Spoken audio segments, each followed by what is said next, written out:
runtii tartanka gobolada sidaan la socono waxaanu ahayn gruubkayaga 3 gobol baanu ahayn gobolkayaga iyo gobolka Awdal iyo gobolka Salal oo aan maanta ka guuleysanay runtii ciyaartii hore guuldaro aad u weyn baan ugu dhacday kamaanu niyad jabin kamaanu mataqaanaa daalin waxaanu isku daynay inaanu ciyaarta labaad aan guuleysano maanta ma sha Allah Ilaahay baa mahad subhanahu wa ta'ala iska leh waan ku guuleysanay ciyaarta taas waxay ka dhigan tahay dadaal iyo mataqaanaa inaanu waqtigii noo arsana aanu mataqaanaa aanu juhdi gelino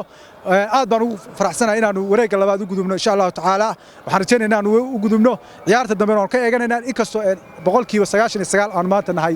dad 8 jooga insha Allah inta kalena waxaan ka rajaynayaa insha Allah inaan ku guuleysano waan salaamayaa Astaan TV Astaan Sports TV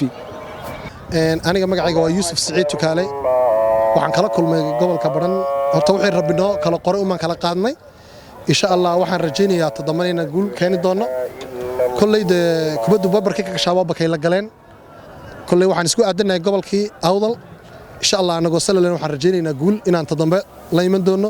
wixii rabbi qorayna imka waan la kulanay ilaahayna waxaan ka baryaynaa ciyaarta dambe inaan ciyaar wanaagsan soo bandhigi doono oo dadaali doono insha Allah kullayda guushu xaqu rabbi qoro uma iman balse kullay waxaan la imanaynaa dadaal xoogan inaan la nimaadno ayaan isku dayaynaa hadii Ilaahay rabbi ka dhigo insha Allah